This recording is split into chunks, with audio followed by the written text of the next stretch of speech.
ताजमहल के बंद कमरों का रहस्य। दोस्तों, होगी इस दुनिया में एक से बढ़कर एक इमारतें, लेकिन ताज जैसी कोई नहीं, क्योंकि इसकी बुनियाद में एक बादशाह ने अपना दिल रखा है। दोस्तों, ताजमहल कला का वो खूबसूरत उदाहरण है जिसे 17वीं शताब्दी के मुगल सम्राट शाहजहां ने अपनी सबसे चहेती बेगम मुमताज महल के लिए उसकी याद में बनवाया था। वो इमारत जितनी खूबसूरत है उतनी ही रहस्यों से भरी हुई है और कोई ना कोई विवाद इस इमारत के इर्द गिर्द घूमता ही रहता है। और सबसे बड़ा रहस्य है ताजमहल के 22 बंद कमरों का राज। आखिर क्यों बंद हैं ये कमरे? क्या इनमें हिंदू देवी देवताओं की मूर्तियां छिपी हुई हैं? क्या सच में ताजमहल शिव मंदिर को तोड़कर बना है? और सबसे बड़ी बात दोस्तों, क्या आपको पता है कि बिना सीमेंट के ताजमहल कैसे बनाया गया? जबकि आज तो बड़ी बड़ी बिल्डिंग्स और पुल वगैरह सीमेंट से ही बनते हैं और 100-100 साल तक खड़े भी रहते हैं, लेकिन ताजमहल तो बिना सीमेंट के बनाया गया है। तो फिर कैसे वो करीब 350 सालों से इतनी मजबूती से खड़ा है? फिर चाहे कितना ही बड़ा भूकंप आ जाए, चाहे कोई भी नेचुरल डिजास्टर हो जाए, ताजमहल वहीं का वहीं खड़ा है। आखिर कैसे? और क्या आपको पता है कि उस समय ताजमहल कितने रुपयों में बनाया गया होगा? और क्यों ताजमहल में आज तक कोई लाइट्स नहीं लगाई गई है? दोस्तों, आज का वीडियो पूरा देखना जरूर, क्योंकि इस वीडियो में आप ताजमहल के 22 ऐसे रहस्यों के बारे में जानोगे जो शायद ही पहले आपने कभी सुना होगा। बस वीडियो को स्टार्ट करने से पहले वीडियो को एक लाइक करके चैनल को सब्सक्राइब कर लीजिए। चलिए शुरू करते हैं। नंबर 22, ताजमहल के रहस्य में सबसे पहला रहस्य तो ताजमहल की नींव से ही जुड़ा हुआ है। जब क्योंकि ताजमहल यमुना नदी के पास है, तो ऐसी नमी वाली रेतीली मिट्टी में किसी भी इमारत की नींव खड़ी करना यकीनन एक मुश्किल भरा काम हो सकता था। लेकिन दाद देनी पड़ेगी उस वक्त के मुगल सल्तनत के इंजीनियर्स की, जिन्होंने इतनी नमी वाली जमीन में ऐसी पक्की नींव बनाकर तैयार की जिसके बलबूते आज भी इतनी बड़ी इमारत सही सलामत टिकी हुई है। दरअसल ताजमहल की नींव बनाते समय ताज के चारों ओर बहुत से कुएं खोदे गए। इन कुओं में ईंट पत्थर डालकर इन पर आबनूस और महोगनी की लकड़ियों से ताजमहल की फाउंडेशन बनाई गई। ये कुएं ताज की नींव को मजबूत बनाते हैं। आबनूस और महोगनी की लकड़ियों में एक खासियत होती है कि इन्हें जितनी नमी मिलती रहेगी ये उतनी ही फौलादी और मजबूत रहेंगी।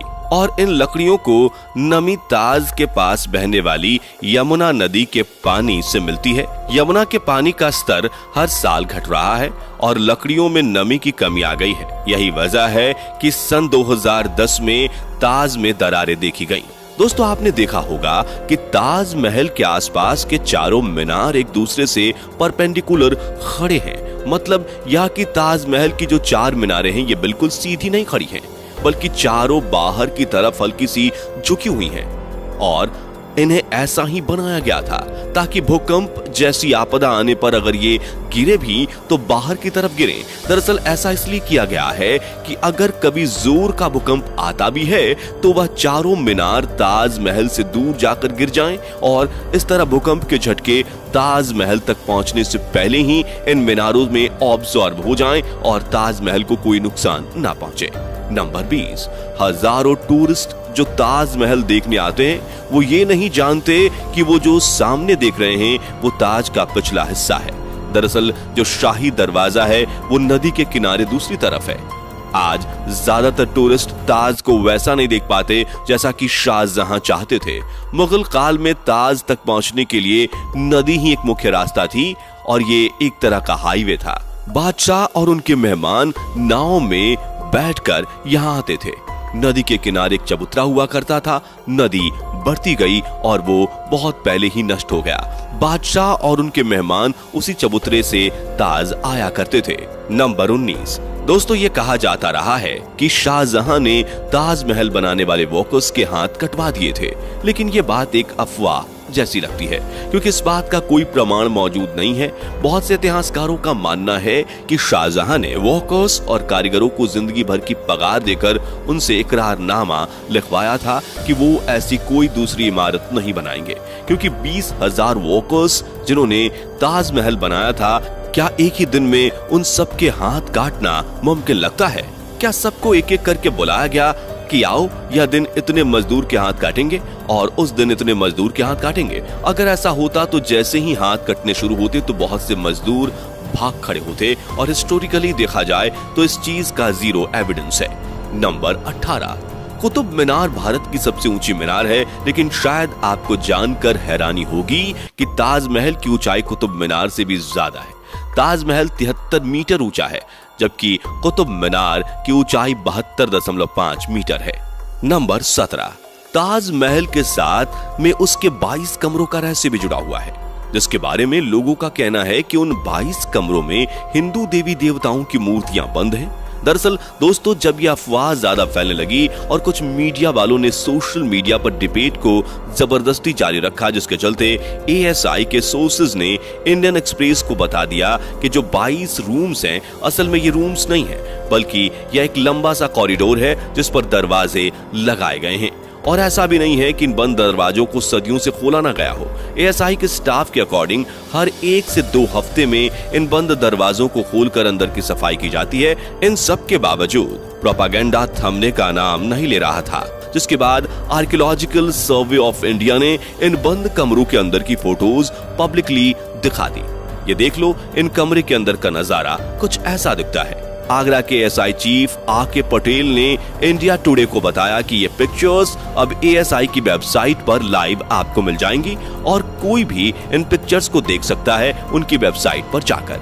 नंबर 16, दोस्तों, बिना सीमेंट के आखिर इतना बड़ा मॉन्यूमेंट खड़ा कैसे हो गया, जबकि सीमेंट का आविष्कार 1824 में एस्पिदीन नाम के एक इंटेलिजेंट इंसान ने किया था, जो कि इंग्लैंड में रहते थे, और इन्होंने ही दुनिया का सबसे पहला सीमेंट कंपनी बनाया था, जिसका नाम था पोर्टलैंड सीमेंट। और ताजमहल का कंस्ट्रक्शन 1631 में शुरू हुआ और 1648 में जाकर पूरा भी हो गया, लेकिन बिना सीमेंट के ही यह खड़ा हो चुका था, जिसे आज तक एक भी खरोंच नहीं आई। दरअसल सीमेंट के इन्वेंशन से पहले कंस्ट्रक्शन के लिए खास तरह का पेस्ट इस्तेमाल किया जाता था, और ताजमहल को बनाने में जो सीक्रेट पेस्ट का इस्तेमाल होता था उसमें गुण, बतासा, बेलगरिका, पानी जैसी और भी बहुत सारी चीजों को डालकर पेस्ट बनाया जाता था। नंबर 15, ताजमहल का निर्माण 1631 में शुरू हुआ था और 1653 में लगभग 22 साल तक 20,000 मजदूरों की कड़ी मेहनत के बाद इस खूबसूरत नायाब इमारत को तराश कर बनाया गया था। ताजमहल के निर्माण के लिए हर चीज को हीरे की तरह परख कर चुना गया था। ताजमहल की दीवारों पर जो नक्काशी है, इसकी तकनीक इटली के कारीगरों से सीखी गई थी। उज्बेकिस्तान के बुखारा से संगमरमर को तराशने वाले कारीगर बुलाए गए थे। ईरान से संगमरमर पर कैलीग्राफी करने वाले कारीगर आए थे और पत्थरों को तराशने के लिए बलूचिस्तान से कारीगरों को बुलाया गया था। नंबर 14, 1857 की क्रांति के दौरान अंग्रेजों ने ताजमहल को काफी नुकसान पहुंचाया। उन्होंने लैपिस लाजुली जैसी कई बेशकीमती रत्नों को ताजमहल की दीवारों से खोदकर निकाल लिया था। नंबर 13, दोस्तों, ताजमहल के मुख्य गुंबद का जो कलश है, किसी जमाने में वो सोने का हुआ करता था, लेकिन 19वीं सदी की शुरुआत में सोने के कलश को बदलकर कांसे का कलश लगा दिया गया। नंबर 12, दावे के साथ नहीं कहा जा सकता कि ताजमहल को किसने डिजाइन किया था, लेकिन यह कहा जाता है कि 37 लोगों की एक टीम ने मिलकर ताजमहल का नक्शा तैयार किया था और ये 37 वास्तुकार दुनिया के दूर दूर के कोने से बुलाए गए थे। नंबर 11, 1653 में जब ताज बनकर तैयार हुआ था, उस समय इसके निर्माण की कीमत करोड़ों में बताई गई थी। उसी हिसाब से अगर आज ताज बनवाया जाए तो इसे बनाने में कम से कम 57 अरब 60 करोड़ रुपए लगेंगे। नंबर 10, दोस्तों, ताजमहल को जितना दूर से देखते हैं यह हमें उतना बड़ा दिखाई देता है, लेकिन जैसे जैसे हम इसके करीब जाते हैं यह इमारत छोटी होती जाती है और ताजमहल दिन में 4 बार रंग बदलता है। जैसे अगर आप इसे सुबह 4 बजे देखेंगे तो ये काला दिखेगा, सुबह तारों की रोशनी में ये गुलाबी दिखेगा, दिन में इसका रंग दूधिया हो जाता है और पूनम की रात को ताजमहल सुनहरा दिखाई देता है, लेकिन इसका रहस्य आज तक कोई पता नहीं लगा पाया है। नंबर 9, ताजमहल में एक खुफिया दरवाजा भी है जो यमुना नदी में खुलता है, लेकिन किसी को इसका नहीं पता। दरअसल इस दरवाजे का इस्तेमाल शाहजहां अपने महल से ताजमहल में जाने के लिए करते थे, जिसे उनकी मौत के बाद बंद कर दिया गया। नंबर 8, ताजमहल को बनाने के लिए सफेद संगमरमर राजस्थान के मकराना से लाए गए थे, जेड और क्रिस्टल चाइना से मंगाए गए थे, लैपिस लेजली अफगानिस्तान से आया था और कार्नेलियन अरब से आया था। कुल मिलाकर ऐसे ही 28 किस्म के बेशकीमती रत्नों को दुनिया भर के अलग अलग देशों से मंगवाकर सफेद संगमरमर में जड़ा गया था। इन सब चीजों को विदेश से आगरा लाने के लिए 1000 से भी ज्यादा हाथे इस्तेमाल किए गए थे। नंबर 7, ताजमहल को वास्तव में शाहजहां ने बनवाया है। इसके पीछे भी काफी सारी थियरीज बताई जाती है। जैसे कि कुछ लोगों का मानना है कि ताजमहल वास्तव में एक शिव मंदिर हुआ करता था जिसका नाम तेजो महालय था। दरअसल दोस्तों 1989 में एक भारतीय लेखक पीएन ओक ने एक किताब लिखी थी जिसका नाम था ताजमहल द ट्रू स्टोरी। इस किताब में उन्होंने कई तर्कों के साथ ये दावा किया था कि ताजमहल मकबरा बनने से पहले एक शिव मंदिर था और इसका नाम तेजो महालय था। सन 2000 में पीएन ओक ने अपनी बात को सिद्ध करने के लिए ताज की साइट खोदने के लिए सुप्रीम कोर्ट को अर्जी दी थी, जिसे सुप्रीम कोर्ट ने रद्द कर दिया था।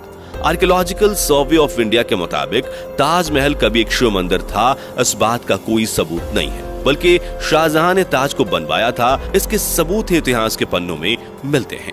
नंबर 6, कई देशों में ताजमहल की नकल पर बनी इमारतें मौजूद हैं, जैसे चीन, बांग्लादेश, कोलंबिया और ऐसी ही एक और इमारत भारत में भी मौजूद है जिसका नाम बीबी का मकबरा है। ये इमारत महाराष्ट्र के औरंगाबाद में है और इसे मुगल बादशाह आजम शाह ने अपनी मां दिलरस बानो बेगम की याद में 17वीं सदी के आखिर में बनवाया था। इसे ताजमहल की तर्ज पर बनवाया गया था। इस मकबरे का गुंबद ताजमहल की गुंबद से छोटा है और इसका सिर्फ गुंबद ही संगमरमर का है, बाकी निर्माण प्लास्टर से किया गया है। नंबर 5, एक कहानी फेमस है कि शाहजहां यमुना नदी के दूसरे तरफ काले संगमरमर से ऐसा ही एक और काला ताजमहल बनवाना चाहते थे।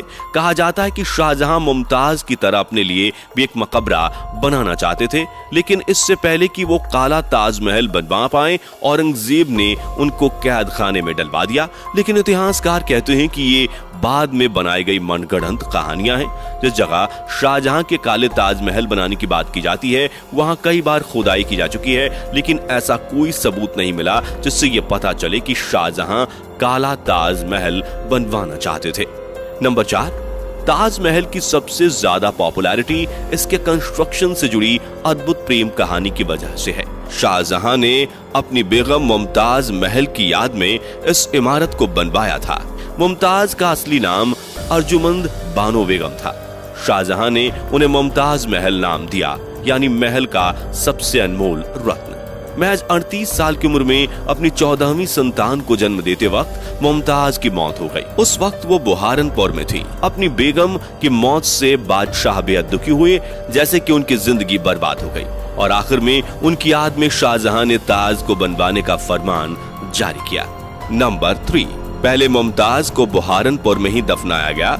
इसके बाद शाहजहां ने ताज को बनवाना शुरू किया। उसके बाद बुहारनपुर से मुमताज की डेड बॉडी को निकालकर जहां ताज महल बन रहा था उसके पास एक गार्डन में दफनाया गया। ताज महल को तैयार होने में 22 साल लगे, जब तक मुमताज की डेड बॉडी गार्डन में बनाई गई कब्र में ही दफन रही। बाद में उसे ताज महल के अंदर मुख्य गुंबद के नीचे दफनाया गया। नंबर 2, जिस वक्त शाहजहां बादशाह बने वो मुगल सल्तनत का सबसे सुनहरा दौर था, या यूं कहें शाहजहां का जमाना मुगल हुकूमत के पसंद जैसा था। चारों तरफ अमन और खुशहाली थी। प्रजा के लिए बादशाह का हुक्म ही सबसे ऊंचा होता था। शाहजहां की बादशाहत में लड़ाइयां नहीं होती थी। वो जबरदस्त शानो शौकत, ऐशो इशरत का दौर था। बादशाह को बड़ी बड़ी इमारतें बनवाने का शौक था। उन्होंने मुगल वास्तुकला के साथ भारत के प्राचीन इतिहास को मिला दिया था। नंबर 1, शाहजहां जानते थे कि ये दौलत, ये ताकत, ये शानो शौकत एक दिन सब खत्म हो जाएगा। उन्होंने सोचा कि कुछ ऐसी यादगार चीज बनाई जाए जो हमेशा रहे, और शाहजहां ने अपनी पत्नी की याद में ताज को बनवाया। आज बादशाह ही नहीं रहे, उनकी हुकूमत नहीं रही और उनकी सल्तनत को भी खत्म हुए कई जमाने गुजर गए। बस एक ताज है जिसने बादशाह की सदियों पुरानी प्रेम कहानी को खुद में संजोए रखा है। प्रकृति की गोद में चांद सी जगमगाती ये भव्य इमारत सदियों से दो प्रेमियों के प्यार की अमर कहानी सुनाती आई है और सदियों तक सुनाती रहेगी। दोस्तों उम्मीद करते हैं कि आज की ये वीडियो आपको जरूर पसंद आई होगी। साथ ही आप किस शहर में रहते हो और क्या आपने ताजमहल देखा है, हमें कमेंट करके बताइए और चैनल को सब्सक्राइब करके वीडियो को ज्यादा से ज्यादा शेयर जरूर करें ताकि यह जानकारी हर किसी को मिल सके। और दोस्तों आप किस तरह का वीडियो देखना चाहते हैं हमें जरूर बताएं।